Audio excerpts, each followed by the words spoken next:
You think I'm about to get mad about something, and I'm not. No, because I hated it, so you must love it. No, I want to I want to tell a story about this because it's interesting to me. So when Jared picked this, I was like, oh, okay, I don't know what this movie is, but like I'm gonna do the thing I always do, which is I open the Wikipedia page for it and I just put it over in a tab, and it's like, okay, these are my two tabs for next week's movies. And I didn't really think about it. It had a really busy week, blah blah blah. And I finally sat down to watch it, and I started the movie, and as soon as she hands him the discus, I had this incredible thing happen where the entire movie rushed back into my brain. Whoa. I saw this movie in the theater in 2002 and somehow completely forgot that I saw it. Wow. Like it left my brain entirely, probably the minute I walked out of the theater. And completely forgot about it. And as soon as I saw the first scene, it immediately all came rushing back to me. And so I watched the whole movie. I went all the way through it, got done with it, and then immediately forgot it as soon as it was over. There is something about this movie that just does not want to interact with my brain. And I don't hate it. It's bad in some ways, it's good in some ways. There's good performances, there's bad performances, the writing's kind of all over the place, but like it just has zero stickiness in my mind. And I had to go back and actually look through my screenshots for this movie before this so I could remember what happened. Like there's something really strange about this movie where it just kind of doesn't exist for me.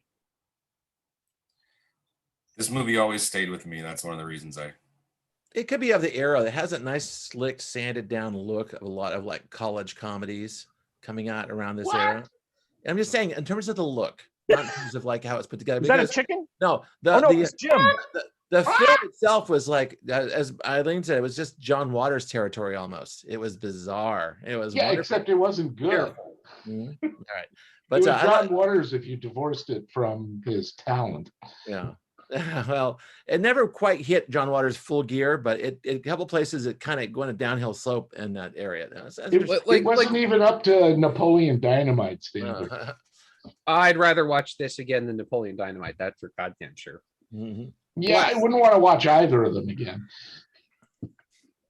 You brought up Napoleon Dynamite, so I'm just saying.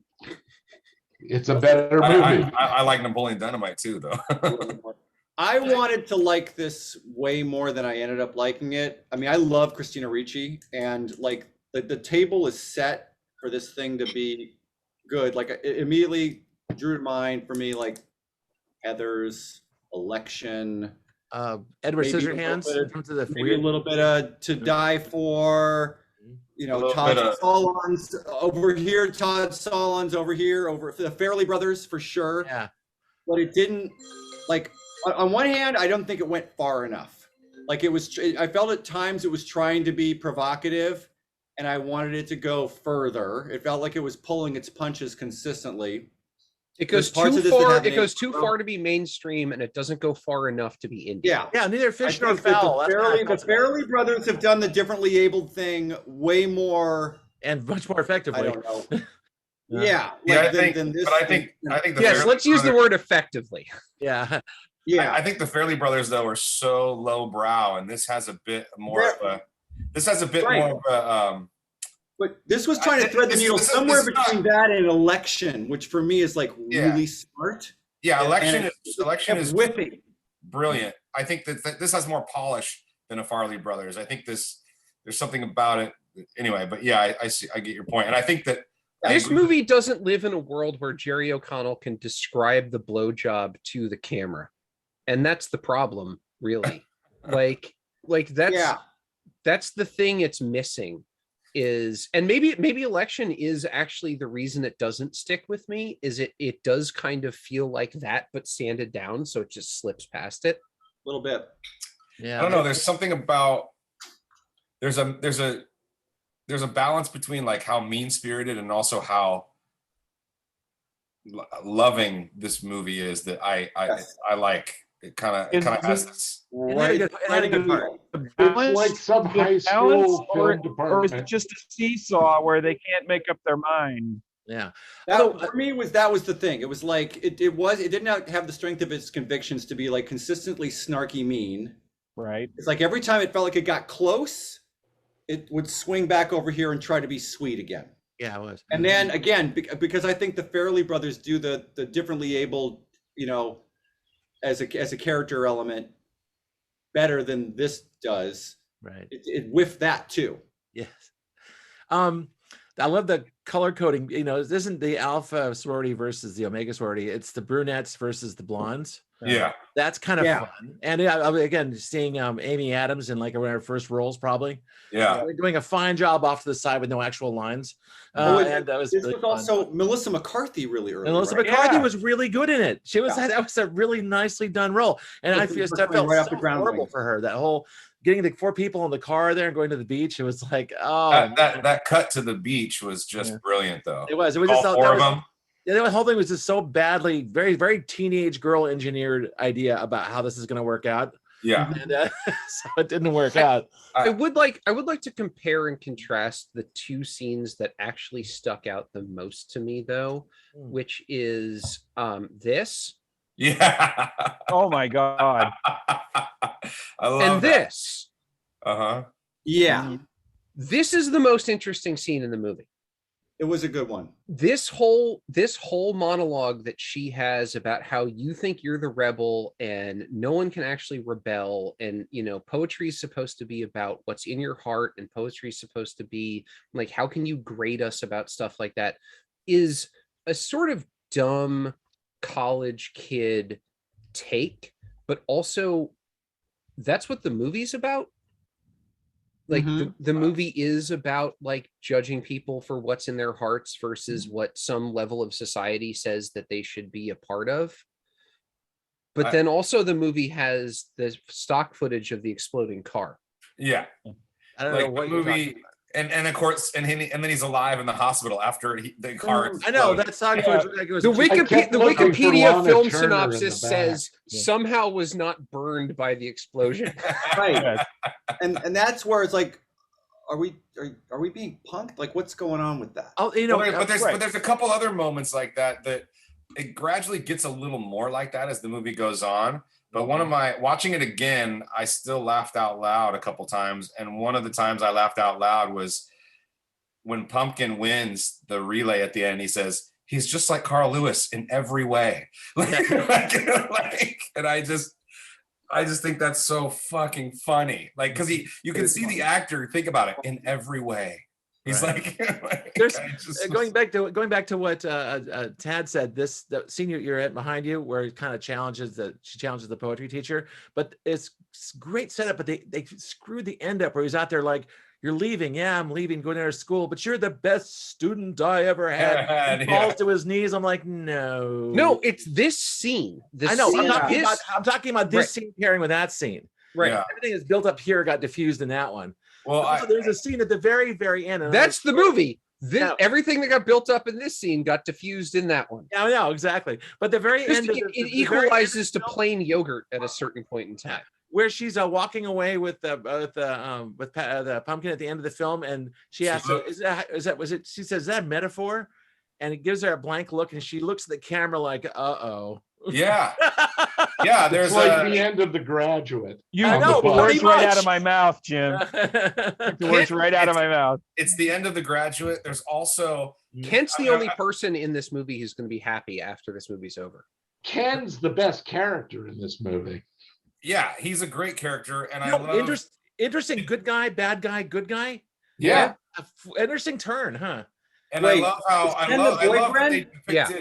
I love that they depicted. I mean, we all got the homage to Rebel Without a Cause too, right? Out in front of for the fight. Oh yeah. So I thought that was visually lovely. And then when Pumpkin actually kicks his butt too, I mean, the guy is just. I love that scene because he's just like done. He's like, no matter what I do, I can't fucking beat this guy. I know. Which He's is like in kind of- tears, and he runs away like a dog with a tail between his legs. which is almost like metaphorical, you know. You can't beat him spiritually, you can't beat him in terms of being a good person, so Yeah. you can't beat him, you know. And he can't beat him up physically. Yeah, right. Apparently. But, Like, there's also a bit, I think, at the beginning where I forgot the name of the Christina Ricci's character is talking about the sorority system and how we should be obsessing with this kind of thing, especially in public colleges. And yeah. I actually I did this while I was watching it. It's like, God damn, finally. Well, there's also to the sororities. There's also like I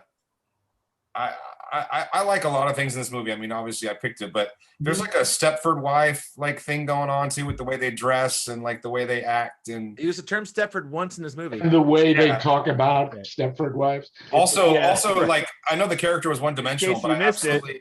absolutely loved the mom, even though she's one dimensional. Which That line mom? where she's like, "Mom, have you ever wanted Pumpkin's to know mom. someone and you just felt like you couldn't?" And she goes, "No, that must be awful." Like the way she just, it's so perfect. Like that mom is just like, let's get you inside before anyone sees you, you know, after the So Actually, Nina Falk was really good too. these three here in this scene, the way that these two cross their arms at the same time, and then this one's a little late with it. That's another part of that, like, oh, we all have to be part of the same system. Like everyone has to work exactly in tandem all the time. yeah. And that works. I do think that characterization works because this is a movie that was written by a guy who lived next to a sorority he hated when he was in college. Oh, That story? I didn't know that. Yeah. It's USC. It was Alpha Pi Omega, I think, and they call it Alpha Pi Omicron. Or Alpha Omicron Pi, and it was Alpha Omega Pi. Yeah. But yeah, he literally They call lived it next AO door, pie. literally AO. next to their sorority Pi. house, and just like hated these people the entire time. And so he eventually invented this story. Oh no, it's definitely informed by Southern California university culture. It's like there's USC, there's like the shame of going to Long Beach State. Well, and if you're in US, and if you're at Well, USC, or you're in that. Occidental. Yeah. If you're at Yeah, all the USC, you're in hippies. that compound. Like Uh-huh. you're trapped inside that Oh, yeah. because you can't bring yourself to leave Right. because I of would what's like- outside of it. I like the idea of, you know, everything in this movie is so artificial, and that's what I love about it. I love that Carolyn McDuffie has never been sad in her life or felt any pain or like seen any ugliness. That I love that little walk she takes where she's seeing ugly for the first time, and she's looking in the trash can and she sees a dead bird, and Oh yeah, that was you fun. know, she's realizing, oh my God, the world isn't always beautiful all the time.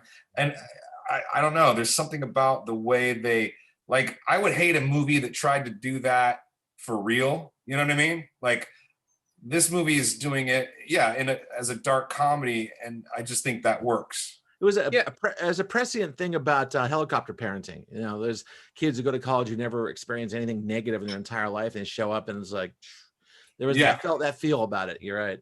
Yeah, and the dad who never speaks, you know, like I love when he walks out with his golf clubs on, you know, she's like, Dad waited for your call. And he just kind of gives this like little, hey, you know, I just love that. And when she comes home disgraced, he just stares up at her and walks out, you know. I don't know. There's like little teeny things in this movie that sort of are from worlds of other films that we know. And the Fila thing, the athletic wear thing, was that like an in joke, you think? That everybody, you know, we're doing a sponsorship. Everyone's wearing Fila. Yeah, that must have been. Well, yeah, I'm sure they had a. That was a joke in a different movie. That was in oh God, I can't remember. It was a terrible C. Thomas Howell film where he pretends to be a black guy to go to Harvard. Soul Man. Soul Man. Soul Man, yeah. But at one point, his father kind of joins a dad cult and starts wearing Fila stuff and cuts him off. So he takes all his college money, and was the emblem of that. So Fila was kind of the Adidas of the late 90s. So anybody who'd be wearing an Adidas tracksuit today would have been wearing Fila back then. Makes sense. The other thing I absolutely adore about this film is the soundtrack is incredible. It's just You mean the score, the musical score? Well, the pop songs that they use. Oh, okay. Which Yeah, essentially are the score for the most part. In this I don't film. remember any of them. Can Well, there's- you? I remember liking it. There's Hey, the there's Bell and one by- Sebastian song. Yeah, there's one Bell and Sebastian song, which is a wonderful Yeah. song. And they chose it because it's on the nose for the scene, but it's also just an awesome song. But particularly the very end song is, I forget who it is. It's a woman singer. Oh yeah. I mean, the one that as they're walking away. Yeah. Yeah. And it's just got this fucking feel, this like they did what was kind of popular back then, and Tarantino kind of made popular or whatever, but just using pop songs as your entire soundtrack or your entire score, sort of, they kind of did that. And they just really chose incredible songs for the tone shifts in the film. There's a healthy indie market back then, early aughts. Yeah. Plenty of stuff like this. Yeah, but I think this one. So, like, again, I saw this in the theater. I think this is one of those things where I think this was a little wider. I think this was just one of those things where a few more people saw this than even saw things like Election. Like, I think this got a little further out into the culture. It was a little more mainstream, for one thing. It was Even like though election no, was it's actually a Fisher nominated Fowl for. thing again.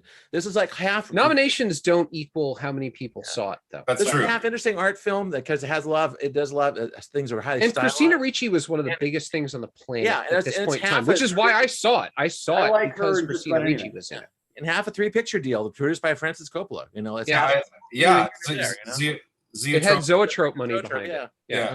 I mean, but Triangle building. there's like little things, like I love when he's trying to just say her name and she's like, what, and he finally just says her name and she screams bloody murder. I mean, that to me, that fucking cracks me up. I was gonna bring that up as being one of those, like, this is where the tone doesn't work. Like, if it leaned more into that, or everyone didn't pay attention to it, it would have been better. Like everyone turns and looks. And it's like everyone turns and looks, but there's no consequences for that. Right, it just cuts. Yeah. So if everyone turns and looks and there's consequences, that's interesting. If Right. no one turns and looks and it just cuts, that's interesting too. It's that, again, trying to thread the needle. You're trying to walk a fine line. yeah. And I was surprised that because I just want to say, I don't think this movie's bad. Like, I know other people think this movie I don't think it's bad. It just didn't. well, Jim thinks it's for bad, me. but It's inauthentic. John's suspiciously quiet. Well, I'm waiting for Jim's Corner to come up right at this point. Jim's So- corner is he doesn't like it. Well, okay. Well, it's a very small corner it's there. either that or fuck you. That's Jim's other corner. No fuck yous for you today. Ah, Oh, it's- yeah, he was This almost movie's begging not for it. worth a fuck you. From Jim. Hey, Oh, Come on, Daddy. there we go. There we go. Brings the So, fire. what I thought of was... I'm not mad. I'm just disappointed. I'm just disappointed. I'm really Dad, disappointed. I could never go home again. All I could think of, like in the middle part of it, was, it's like the high school drama club wanted to reenact a Douglas Sirk movie from the 50s. Yeah, I thought about Douglas Sirk too, weirdly. Yeah, and it was like, but it wasn't, Sirk was like gay or something, and it worked for him in the Douglas Sirk's 50s. Pumpkin 2. Yeah, Yeah, Pumpkin 2. I can see that. Well, I'm like Chris. We Right? can't do this read- joke again. We can't. I'll go read like It what worked people think of before. it after. And I You was can't surprised. get him. He's dead. Did. You're right. I was No, surprised. it could have gone that like, way because I thought all that was his Ken and all his friends, and he simply had a haircut that shaved the back. They'd all look like Nazis, man. They were all No. The thing I was waiting for was the shower scene needed more homoerotic horse. Well, there was this. They were. I don't know. That could have gone to a bad place, and it didn't, which is good. No, it would have saved the movie. Oh, okay. I mean, so would smashing one of them on the side of a house, as far as you're concerned. Yeah, exactly. John, did you even watch this movie? My dog ate it. No, yeah, I watched it. I watched Define it. watching the dog ate movie. it. I just watched Henry Fool just a few minutes ago, but to be fair, I did see it in 2018. This I did watch a couple of days ago. I don't know, man. It's just, you guys have kind of covered it, but it's kind of like an Alexander Payne movie that got dropped on its head. it's just not as sharp as it doesn't know exactly that's what a disappointing review for what the actual movie's about, but continue. Oh, shit. No, I think it's a great summary. That's actually one of my favorite lines. I don't think, with the exception, I think it was fetal alcohol syndrome with the kid. the exception of Election, though, I don't think Alexander Payne goes to these places anymore. Yeah, but he's Not well known anymore, for but Election, think so about people the really first think one that's with his brand. Laura Dern. Like, The Citizen Ruth? yeah, like Hang on. he used to get. Yeah, it could have been. Citizen Ruth was much better. But Yeah, I mean, I thought like of he used to Heathers. go there. Let's thought of list Heathers, better of movies course. than this. I thought of Heathers. I mean- thought of Election. I thought of Legally Blonde, actually, as sort of the awakening of the dumb blonde character. You know, the Yeah. sorority girl. Ironically, in the next movie, multiple people were in Legally Blonde and Legally Blonde 2. Okay. But yeah, I think it's tonally, it's all over the map. And my favorite scenes were like that wordless scene where she walked and first she saw the dead rat, and then she saw live rats, then she saw a dead bird, and there were, what was it, flies all over. It was some a garbage. pigeon. All right. Flies on the burrito. Yeah, there was like garbage, like maggots Yeah. and flies in the garbage. Yeah, Then she and saw a VHS tape of Last Picture Show, and then Then she saw and then plastic Nomad bag being Land blown was in the playing at the wind. Then theater. there's this Oh, wait, room that's she another couldn't go into design. because it was Then like she- that's where your dreams come true, and she had. to But I go- like how I like at the end of that scene where the blondes talk to her and she scares the crap out of them, like legitimately, by what she says. I know. Right. There's some Yeah, sweet I mean, dialogue in this. There's a one. lot of Act one- reaction shots in this movie. Yeah. Act 1, I felt like I was in trouble. It was like, uh-oh, because it was just sort of this awkward It sort was of awkward. satire, you know, very sort of cartoony depiction of college life, and everything seemed very Tired stilted. tropes. Yeah, it just seemed stilted and kind of awkward to me, and I was like, okay, maybe it'll get better once the story gets going. Can we do a thought experiment though? Were these tired tropes in 2002? Yes. These were tired tropes in 1927. So this Well, was a fish nor I mean, fowl. Yeah, but I we're thought- not that old, Jim. The asshole Yeah. fraternities, sororities has Be been around grateful. since Animal House. I know exactly. I Yeah. thought there was. I thought the Animal House was 50 years ago. But they're okay? but they're all assholes. No, I thought the both foundation- Yeah, sides. but there's the foundation of the film- elite, and then there's the what were they called? The sweat hogs? What were they called? The Sweat Hogs was the, what, you talking about the Deltas in Animal House? Yeah, the deltas, right? The No, but I'm Deltas. saying, but both of these Delta are House. elites. Delta Tau Like Chi. both of Both these yeah, sororities just are one elites. slightly more elite than the Yeah, other. right. Yeah. Animal House only had one director. And he was Because she's this daughter of the CEO of I don't remember. Ethernet cable. Yeah. There's also one other scene. I mean, obviously, I like this movie. I picked it, but Yeah. I love the scene with her and the guidance counselor. Oh, The guidance counselor and the poetry teacher were the best parts. yeah. After Ken. The Those guidance guys- 'cause counselor they- was like, "Do you have a boyfriend that's not retarded?" Like, Yes. You know, it's great. It's just It showed the institutions of that university being completely stuffy and useless, which I thought was great. yeah. Well, like- how many times did she get kicked out of school? Like 4. Like It felt like it- 4 times. Or Like you're out, you're back in, It's you're out, like you're back in, you're out. Stanford. You never get kicked out. They just Uh, put you into counseling. Right. She's Anyway, she's where been you she's been found a kicked off the company. force. She's been kicked off the force more times than Rainier Wolfcastle. Like it's Oh, just nice. constantly like, oh, give me your badge and gun. You get your badge and gun back. Give me your badge and gun. Like it's Yeah. Where's my black angry? I thought it was a police fun. I thought it was a captain? fun watch. I would never. It's one of those films I never would have sought myself, and it was. I think it was again neither fish nor fowl. It was made kind of an interesting kind of mix of 2 different kinds of movies at the same time. It was trying to be one thing, and it was actually something else. And there could be a like producer back and forth that kind of kept it looking. Well, like, there's 2 I directors, don't too. think it tried hard enough. and maybe they couldn't try hard enough. Maybe there's someone kept it from like. We There want- was yeah, something- Francis Ford Coppola kept it from trying hard enough. Yeah, well, Coppola has been known to. He toes the line till you can. Yeah. Yeah. You know, this could be that horror You film. can only make one movie where everyone in it almost dies. That's the Seriously, this Just movie was a keep big those deal up at and we'll- Sundance that year, though. Anyway. yeah, I guess it was, and I was Okay, surprised Gary? that it was a big hit at Sundance, and I was surprised that Roger Ebert really likes this movie. Wow.